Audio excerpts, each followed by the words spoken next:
Hello, this is Nightline and I'm Raymond Go. The headlines. Bank Negara raises OPR to 2.25%. And Baling floods, Forestry Department to check on illegal water catchment ponds.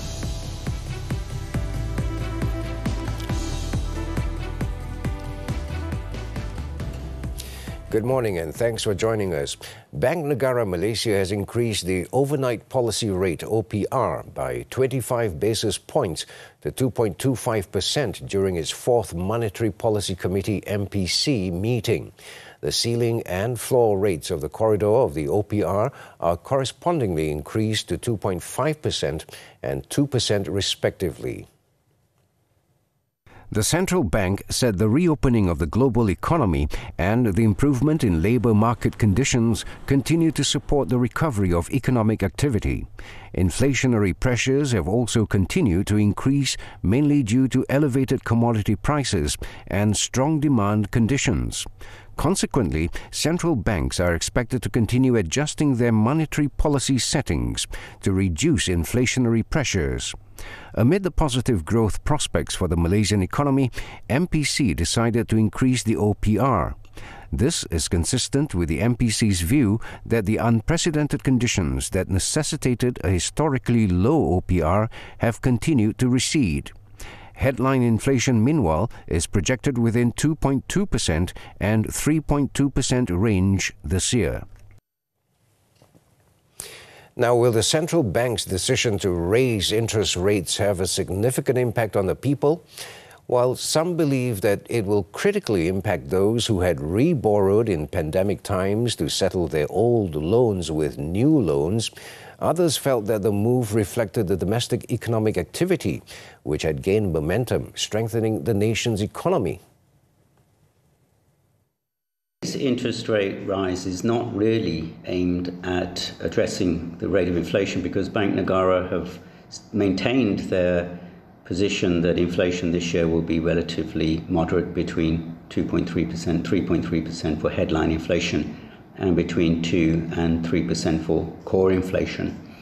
So when people are concerned about the impact of higher prices, they really need to look at the effect of the price caps and the subsidized petrol in particular, but the subsidies across the board. Those are the things that are going to really help them in terms of price rises. This interest rate rise today, as well as the interest rate rise previously, is part of a process that Bank Negara are going through to normalize or recalibrate interest rates. In the past, interest rates have been very low because we've been in a crisis, and their view now is that as we come out of the crisis and the economy recovers, then we can afford to raise interest rates a little bit so that they become more normal and not crisis level interest rates. The transition to endemicity and the reopening of international borders have resulted in stronger economic activity, a lower unemployment rate, and more people entering the job market rate, and a better income outlook. As such, analysts believe the impact of the interest rate hike on the economy is likely to be mild. But the calculation by Bank Negara is because the economy is recovering and wages are improving, these increases in interest rates will be relatively small and hopefully they will be affordable.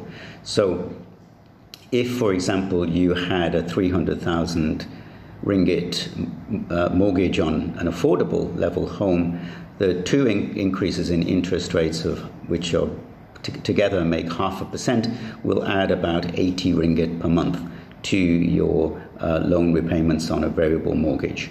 And the idea is that people will be able to afford that. So it shouldn't have too big an impact according to the Bank Negara calculations. Analysts are anticipating the central bank to deliver another round of OPR increase, and that's in September. Meanwhile, acting president of the Real Estate and Housing Developers Association, REDA, Dr. N.K. Tong, believes the OPR increase will not affect demand, especially residential properties.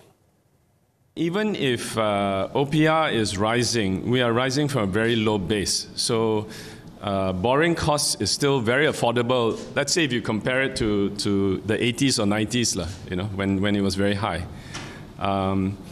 So again, properties are a good hedge against inflation in the long run. He was speaking to the media at the Jom Beli Rumah Carnival press conference earlier on Wednesday. Housing and Local Government Ministry, REDA and Media Prima Omnia will be jointly organizing the carnival to encourage home ownership among the people. Starting from July 15th until 17th, the carnival would mainly cater to the B40 and M40 income groups, featuring affordable properties priced from 250,000 ringgit onwards. The Kedah state government has instructed the Forestry Department to carry out safety inspections on community water catchment ponds that are illegally built on Gunung Inas. Menteri Besar Datuk Seri Muhammad Sanusi Matnor said the order was issued after it was discovered that one of the structures was damaged following Monday's water column incident, which led to massive floods in Kupang, Baling. Kemungkinan ada lagi tandak yang mengalami nasib yang sama. Jadi orang kata saya nak cover Musangking, jadi habaq kata tandak kampung pecah. Memang tak betul. Buat apa saya cover Musangking? Saya tak ada kepentingan apa. Musangking tu ditanam zaman sebelum saya. Saya masuk-masuk pokok tu ada dah. Saya nak fakta, fact and figure saja. To be fair to everybody. In the meantime, Datuk Seri Muhammad Sanusi also stressed that he had no personal interest in the Musang King Durian Farm project in Gunung Inas, which is being claimed to be the cause of the massive floods in the district 2 days ago. He said the order to stop cultivation was issued in July 2020, 2 months after he became the Menteri Besar, which also involved instructions for vegetation replanting to cover the ground. Isu Musang King saya dah cakap lah, 2020 lagi bukan baru. Saya 2 tahun mendahului mereka. Dan mereka dah berhenti kerja. Jadi nak kata apa lagi? Bila kita bagi arahan berhenti kerja, bukit itu tidak akan tumbuh hutan serta-merta. Pokok-pokok hutan ni dia ambil masa 30 tahun untuk besar, matang dan menjadi hutan semula. Jadi daripada tahun 2020, 30 tahun, 2050 baru jadi hutan balik. The Menteri Besar was responding to claims that the state government had failed to act with regards to the durian farming activity in Gunung Inas, which caused Monday's flash floods in 12 villages and claimed 3 lives. In the meantime, as a result of the floods and water surge phenomenon in Baling on Monday, the operations of the Kulim High-Tech Park Water Treatment Plant and the Bukit Pinang Sungai Petani LRA had to be suspended due to high raw water turbidity. In a post on his Facebook, Datuk Seri Muhammad Sanusi on Tuesday said the temporary shutdowns will affect 80,000 consumers in Kulim High-Tech Park and 121 other users in Pinang Tunggal, Sungai Petani. He added that Syarikat Air Darul Aman will deliver treated water via lorries and tankers to the affected areas as a result of the closures.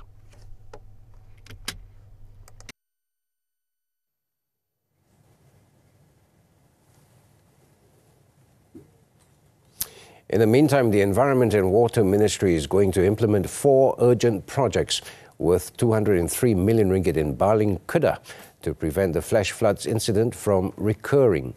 Its Minister Datuk Seri Tuan Ibrahim Tuan Man said the projects were based on the assessment made by the Ministry's Secretary General, Datuk Seri Zaini Ujang, and Irrigation and Drainage Department Director General, Datuk Mat Nasir Matno, who visited the flood location on Tuesday to assess the impact of the disaster and also to draw up a mitigation plan.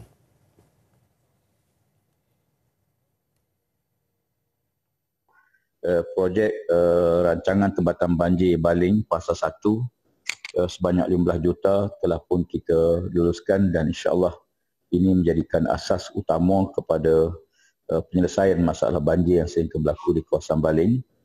Dan RTB fasa 2 dengan sejumlah lebih kurang 160 juta. He said aside from the Baling Flood Mitigation Plan, RTB Phase 1 and Phase 2, the other projects are the construction of a Sabo Dam to reduce the risk of debris flow involving a cost of 22 million ringgit and several small projects that need to be expedited, such as deepening of rivers, building river embankments, repairing bridges and river trails involving a cost of 6 million ringgit. He said continuous rain that went on for 3 hours had caused the flash floods, adding that the Irrigation and Drainage Department station at Felda Teloi Kanan recorded a rainfall of 64 millimeters, and more than 40 millimeters of rainfall each was logged at the Kampung Sedim and Kampung Iboy stations.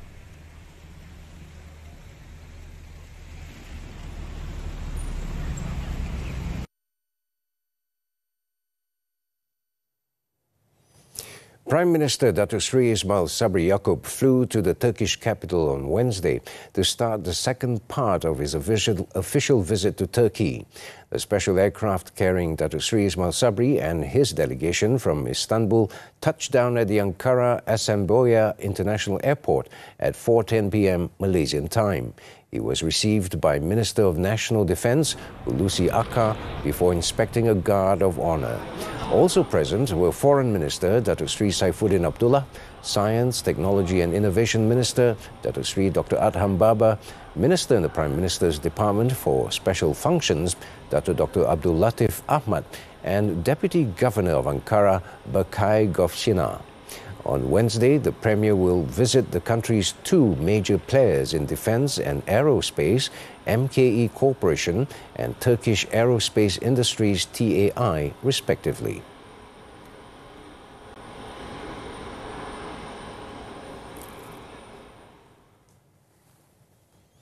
The Health Ministry has reminded the people not to take the threat of COVID-19 lightly following the spread of Omicron sub-variants around the world. Health Minister Khairi Jamaluddin said that over 110 countries had reported a spike in COVID-19 cases linked to the BA.4 and BA.5 sub-variants. Apart from Malaysia, he said that neighbouring countries such as Singapore and Indonesia were experiencing a surge in daily cases. Aside from reminding the public to wear face masks while in crowded areas and to practice the TRICE method, the minister also recommended the second booster dose for senior citizens and high-risk groups. The BA.4 and BA.5 sub-variants have become the dominant coronavirus strains in a number of countries abroad. According to reports, the strains were first detected in South Africa earlier this year. On Tuesday, Malaysia logged 2,932 new COVID-19 cases, a sharp increase from 1,918 the day before. Active cases now stand at 30,019 after 2,292 recoveries were reported on Tuesday.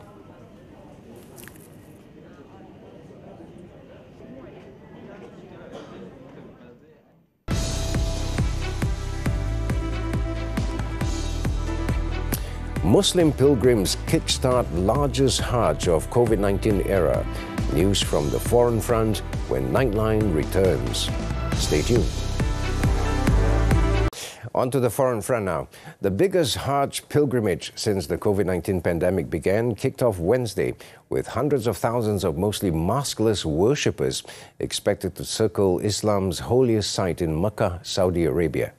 1 million fully vaccinated Muslims, including 850,000 from abroad, are allowed at this year's Hajj, a major break from 2 years of drastically curtailed numbers due to the pandemic. This year's Hajj is restricted to vaccinated Muslims under the age of 65, chosen from millions of applicants through an online lottery system. Those coming from outside Saudi Arabia were required to submit a negative COVID-19 PCR result from a test taken within 72 hours of travel. Those attempting to perform the Hajj without a permit face fines of around $2,600.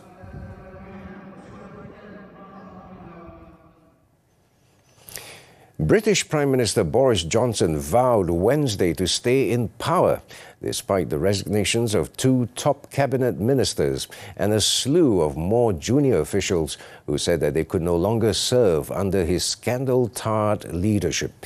The 58-year-old leader promised to deliver on his mandate, but his grip on power appears to be slipping, following 10 short minutes on Tuesday when Rishi Sunak resigned as finance minister and Sajid Javid quit as health secretary.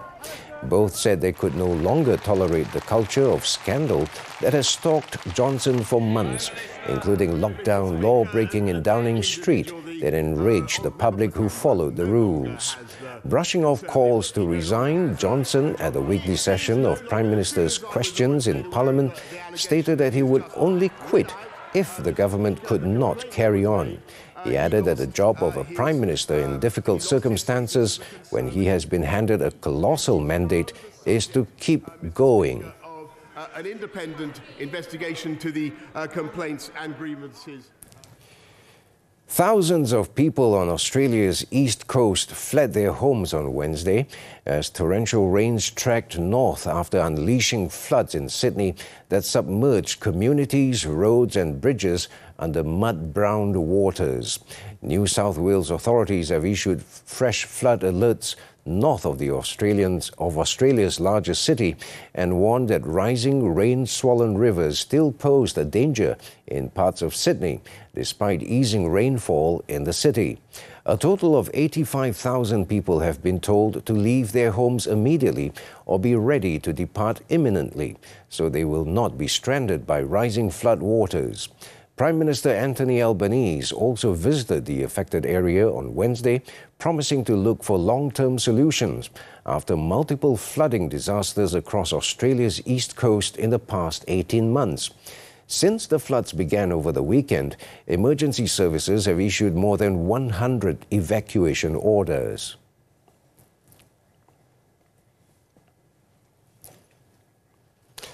Israeli forces have shot and killed a young Palestinian man in the occupied West Bank on Wednesday during confrontations that followed an Israeli military raid. The Palestinian Health Ministry identified the man as Rafik Riyad Ghanem, who was killed by Israeli fire in the town of Jabaa at dawn. He was arrested by Israeli forces after being wounded and died shortly afterwards in their custody. However, his body has not yet been handed over to his family by the Israeli military. Israeli forces arrested at least 42 Palestinians overnight on Wednesday, including 30 from the town of Silwat near Ramallah. The Israeli army conducts near-daily raid and arrest operations into Palestinian towns in the illegally occupied West Bank, often resulting in the wounding or killing of Palestinians.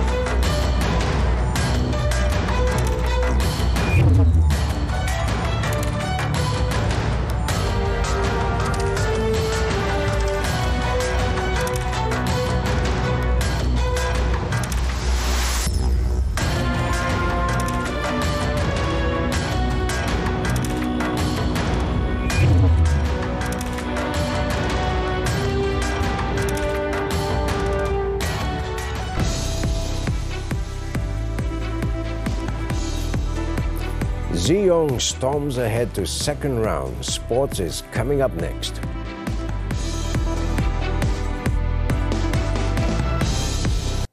Welcome back. Sports badminton, the Perodua Malaysia Masters 2022. National men's singles main shuttler Ng Ziyong led a group of national shuttlers to go through to the second round as he outplayed world number 31 Brian Yang in their first leg clash on Wednesday.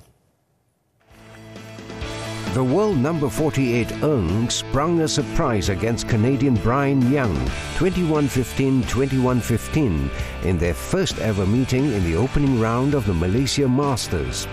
The 22-year-old shuttler was pretty pleased that he managed to catch the Canadian player by surprise, as he dominated the opponent from start to finish en route to winning the game. Another upset of the day was recorded by national mixed doubles duo Hu Pang-ron and To Yi-wei. Ranked 154th in the world, Hu and To created a huge upset against world number 71 Kim Won-ho and Jong Na-eun of South Korea, as the Malaysians came from behind to win 23-25, 21-8, 21-7. The national pair will play against reigning Olympic champions Wang Yi-liu and Huang Dongping of China in the second round on Thursday. Moving on to tennis now, the 2022 Wimbledon Championships. Britain's Cameron Norrie was dragged to a 5-set battle before reaching his first Grand Slam semi-final following a victory over David Goffin. The 9th-seeded Norrie did not have a good start, losing the first set 3-6. He, however, took the second set 7-5 before Goffin won the third set 6-2. Norrie squeezed his muscles and regained his strength in the final 2 sets to round off the epic battle with a 6-3, 7-5 win.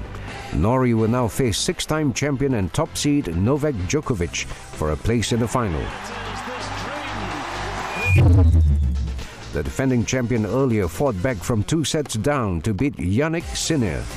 Djokovic secured a 5-7, 2-6, 6-3, 6-2, 6-2 win, and in doing so extended his winning streak at the All England Club to 26 matches. The win was Djokovic's 84th at Wimbledon and ties him with Jimmy Connors for the second most men's singles match wins at the All England Club, trailing only Roger Federer. In the women's category, 3rd-seeded Ons Jabeur advanced to her first Grand Slam semi-final with a 3-6, 6-1, 6-1 victory over Marie Boskova. The 27-year-old Tunisian dropped her first set of the grass court tournament but dominated for the rest of the match. Jabeur will meet her friend next, Tatiana Maria of Germany, for a place in the final.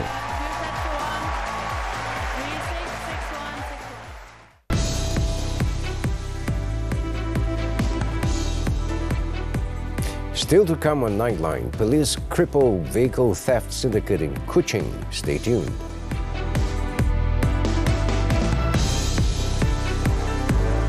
Nightline continues. The Kuching District Police have crippled a theft syndicate which is involved in vehicle theft with the arrest of 5 suspects at Sungai Maung on June 27th. Sarawak Police Commissioner Dato' Muhammad Azman Ahmad Sapri said a syndicate known as Gang 1 Kurus has been active in Kuching and housing areas in Palawan since November 2021. With the arrest of the suspects, police believe they have solved a total of 15 motorcycle and 3 car theft cases. During the arrest, police also found tools that are believed to have been used by the syndicate members to commit theft, such as a modified screwdriver and a master key. It is estimated that the syndicate had caused more than 150,000 ringgit in losses to their victims. Dato' Azman said police are still hunting down the remaining 4 suspects of the syndicate, some of whom are foreigners. All 5 suspects are currently under remand and are being investigated under the Penal Code for committing theft of a motor vehicle.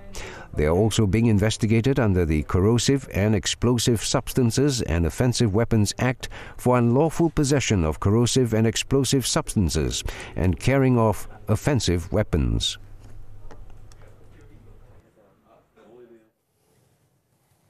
In Pulau Pinang, a businessman and his pregnant wife pleaded not guilty at the Bukit Mertajam Magistrates Court to a charge of possessing 53 counterfeit 100 ringgit bank notes. 33-year-old Muammar Raid Abdul Malik and 27-year-old Nadia Muhammad Hussein were charged with committing the offence on June 29th. They were charged under Section 489C of the Penal Code, which provides for imprisonment of up to 10 years if found guilty. Magistrate Muhammad Harith Muhammad Mazlan allowed the couple bail of 6,000 ringgit with 1 surety each. They were also ordered to surrender their passports to the court, as well as to report themselves to the investigating officer every fortnight. The court set August 11th for mention of the case.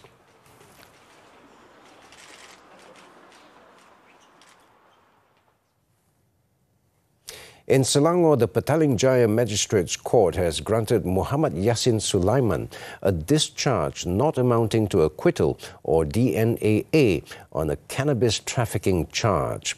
The 47-year-old Nasheed singer and composer was charged in March with trafficking in cannabis weighing about 214 grams under the Dangerous Drugs Act, which provides for the death penalty. However, he still faces a charge of possession of 193.7 grams of cannabis under the same act. If found guilty, he faces imprisonment of 5 years to life and no fewer than 20 strokes of the cane. The father of two was also charged with cultivating 17 cannabis plants under the same act, which provides for life imprisonment and not less than 6 strokes of the cane upon conviction. The singer was arrested by police at his residence at a Kota Damansara condominium on March 24th over the drug case.